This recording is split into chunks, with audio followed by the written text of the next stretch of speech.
Senior साहब तज्ज़ियाकार हामिद मीर साहब हमारे साथ मौजूद है। मीर साहब बहुत शुक्रिया। मीर साहब, ये अचानक लाइन की तब्दीली, पहले कहते थे नए इलेक्शन ही हल है। हमने अगर कभी पूछा भी नून लीग से कि क्या आप इन हाउस का सोच रहे हैं, जो अपोजिशन इतने इजलास करती है, उन्होंने कहा नहीं, इन हाउस तब्दीली हल नहीं है, नए इलेक्शन हल है। अब शहबाज शरीफ इन हाउस तब्दीली का इशारा दे रहे हैं। साथ ही शहबाज शरीफ के खिलाफ नए नए केसेस भी खुल रहे हैं, उनके असासे भी मुंजमद हो रहे हैं। फवाद चौधरी नए केसेस खुलने का इशारा दे रहे हैं। ये क्या हो रहा है?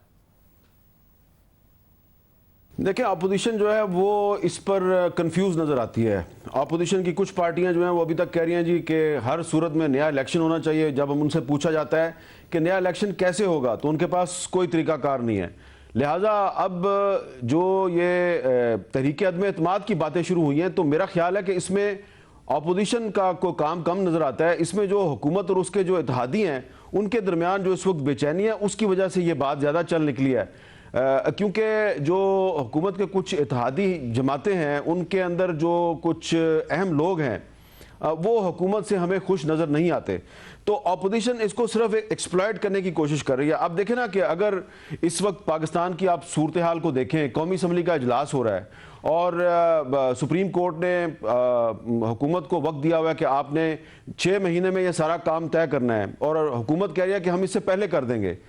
तो इस वक्त इस्लामाबाद में बहुत पॉलिटिकल एक्टिविटीज़ चल रही हैं। हुकूमत की जो अपनी सफ़े हैं उसमें बड़ी बेचैनी पाई जाती है। तो इस वक्त जो पाकिस्तान की कौमी असम्बली के जो अपोजिशन लीडर हैं शहबाज शरीफ साहब, उनको इस्लामाबाद में होना चाहिए, लेकिन वो इस वक्त लंदन में बैठे हैं। तो ठीक है, उनके भाई नवाज शरीफ साहब जो हैं वो बीमार हैं, लेकिन अब उनकी पूरी फैमिली उनके साथ है। तो शहबाज शरीफ साहब जो हैं वो बजाय कि खुद पाकिस्तान वापस आएँ और यहाँ पर वो अपने लोगों के साथ बातचीत करें, और जो आप बात कर रहे हैं कि यहाँ पे नो कॉन्फिडेंस की बातें हो रही हैं, उस सिलसिले में बराह रास्त अपने साथियों के साथ, बाकी जमातों के साथ वो राब्ते करें। वो अपनी पार्टी के लोगों को वो लंदन बुला रहे हैं। तो जब ये यहाँ से उठ के लंदन चले जाएंगे, तो आप खुद सोचें ना फिर यहाँ पे मामला कैसे होगा। तो या मुझे लगता यह है कि बिल्कुल इस वक्त हुकूमत की अपनी पार्टी और उसके इत्तेहादियों की जो सफ़े हैं उसमें काफ़ी बेचैनी है और बिल्कुल नो कॉन्फिडेंस की बातें हो रही हैं। लेकिन कुछ मामलात पे मुझे अपोजिशन जो है वो कठी नज़र नहीं आती। ख़ास तौर पे जो अपोजिशन की सबसे बड़ी पार्टी है मुस्लिम लीग नून, वो बहुत कंफ्यूज नज़र आ रही है, उसकी कोई पॉलिसी नज़र नहीं आती। और अब अगर ये सारे मामलात जो हैं लंदन में बैठ कर तय करेंगे, तो मेरा ख्याल है इसका फ़ायदा होगा इमरान खान साहब को।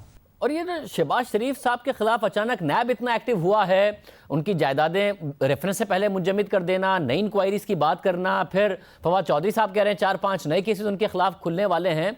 ये शहबाज शरीफ का एक्टिव होना, अपने आप को मुतबादिल के तौर पर पेश करना, और उसके बाद हुकूमत का रद्द अमल है आपके ख्याल में जो इतनी तेजी आई है शहबाज शरीफ के खिलाफ कार्रवाइयों में? देखें, आपको याद होगा कि जो एक फजलुर रहमान साहब ने कुछ दिन का धरना दिया था इस्लामाबाद में, तो उस पर सिर्फ एक दिन के लिए शहबाज शरीफ साहब आए थे, 1-1.5 घंटे के लिए। तो वहाँ पे जो उन्होंने तकरीर की थी, उस तकरीर से यह तासुर मिला था कि शहबाज शरीफ साहब जो हैं वो दरअसल मुस्तकबिल के वज़ीर आज़म के तौर पे एक तकरीर कर रहे हैं कि मुझे अगर 6 महीने दे दिए जाएं तो मैं ये सारे मसले हल कर दूंगा। तो उसके लिए सूरत हाल जो है वो खुद ब खुद साजगार हो रही है। उसमें अपोजिशन का कोई किरदार नहीं है, उसमें हुकूमत की अपनी गलतियाँ हैं। और अब अगर नैब जो है वो अगर शहबाज शरीफ साहब के खिलाफ मजीद घेरा तंग कर रही है, तो शायद उसकी वजह यह है कि शहबाज शरीफ के खिलाफ जो सुप्रीम कोर्ट में एक दरख्वास्त थी, नैब ही ने दी थी उनके और फवाद हसन फवाद के खिलाफ, वो नैब ने वापस ले लिया है। तो क्योंकि नैब के जो वादा माफ गवाह थे, उन पहले 4 थे, फिर वो 2 रह गए, 2 उसमें से जो है वो मुनहरिफ हो गए। तो ये शायद नैब जो है वो अपनी खिफत मिटाने के लिए उनके खिलाफ मजीद कार्रवाइयाँ कर रही है। लेकिन देखें, जो सेहत का मामला है नवाज शरीफ साहब का, वो यकीनन बहुत अहम है, लेकिन एक मुस्लिम लीग नून का पाकिस्तान की सियासत में भी तो एक किरदार है ना। तो शहबाज शरीफ साहब पहले ना सिर्फ अपोजिशन लीडर बने, फिर वो पब्लिक अकाउंट्स कमेटी के चेयरमैन भी बन गए। अब उन्होंने पब्लिक अकाउंट्स कमेटी की चेयरमैनशिप जो है वो राना तनवीर साहब को दे दिया है।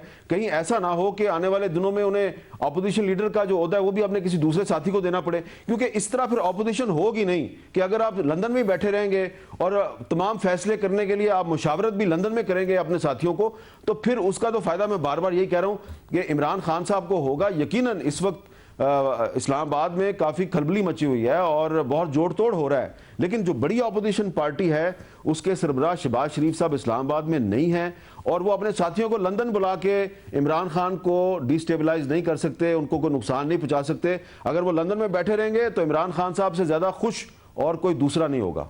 मगर हामिद मीर साहब, पाकिस्तान में भी एक मुतबादिल खुद नून लीग के अंदर शहबाज शरीफ का एक नज़र आ रहा था और पार्टी को बयानिए की हद तक वो चैलेंज किया करती थी। जमानत पर रिहा हैं मगर खामोश हैं, ट्विटर पर भी खामोश हैं, घर पर बैठी हैं लाहौर में मरीम नवाज साहिबा। ये क्या वो वेट एंड सी की अप्रोच अपनाए हुए हैं या वो अब इस बात को तस्लीम कर गई हैं कि पार्टी के अंदर अगर नवाज शरीफ का बात कोई है तो वो शहबाज शरीफ साहब ही हैं और वही मामलात को आगे लेकर चलेंगे, जिसके साथ भी मामलात करने हैं वो शहबाज शरीफ ही करेंगे, वो नहीं करेंगे? सूरत हाल तो कुछ ऐसी ही नजर आ रही है कि मरीम नवाज शरीफ साहबा भी खामोश हैं, वो इस्लामाबाद में नहीं है, वो लाहौर में बैठी हैं। लेकिन जो उनका बयानिया था वो बयानिया खामोश हो चुका है।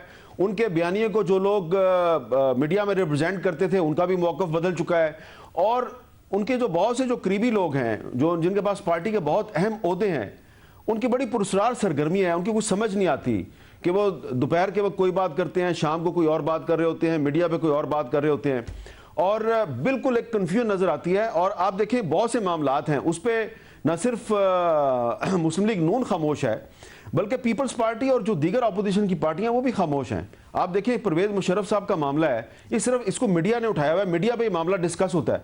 अपोजिशन पार्टियों ने एक पुरस्कार किस्म की खामोशी इख्तियार की हुई है और अब तो ये अपोजिशन पार्टियां जो हैं ये चीफ इलेक्शन कमिश्नर की तकर्री का मामला बहुत ही एक खूबसूरत तरीके से ये सुप्रीम कोर्ट में ले गई हैं और इनका कहना है कि जी जो आइन का आर्टिकल 213 है उसमें जो चीफ इलेक्शन कमिश्नर की तकर्री का मामला जो बयान किया गया है तो उसमें कुछ खामियां रह गई हैं, यानी कि दूसरे अल्फाज में ये कह रहे हैं कि 18वीं तरमीम में खामियां रह गई हैं क्योंकि ये 213 में जो पूरा तरीकाकार वजह किया गया ये 18वीं तरमीम के जरिए आया था। तो बहुत खूबसूरत तरीके से अपोजिशन जो है ये मामला भी अदालत में ले गई है और इनडायरेक्टली ये एक्सेप्ट कर रहे हैं कि 18वीं तरमीम में कुछ खामियां हैं। कुछ लोगों को मैसेज दिया जा रहा है कि वो जो 18वीं तरमीम के हवाले से कहते थे वो बिल्कुल ठीक कहते थे। तो ऐसा लगता है कि अपोजिशन जो है वो एक बहुत बड़ा एक कंप्रोमाइज करने जा रही है बहुत से मामलात पर और उसी में बहुत सी बाकी जो अहम चीज़ें वो भी तय हो जाएंगी। लेकिन ऐसी सूरत में मुझे लगता है कि अगर इतना बड़ा कंप्रोमाइज़ करेगी अपोजिशन तो ना तो उसके अंदर इत्तेहाद कायम रहेगा और ना ही ऐसे मामलात के बाद अपोजिशन जो है वो ये कह सकेगी कि वो दरअसल पाकिस्तान में अपोजिशन कर रही है। वो तो ऐसा लगता है कि अगर ये मामलात भी उन्होंने अगर कंप्रोमाइज़ के जरिए तय करने हैं तो फिर वो तो इमरान खान साहब की भी टीम बन जाएंगे ना। बहुत शुक्रिया, हामिद मीर साहब हमारे साथ मौजूद थे।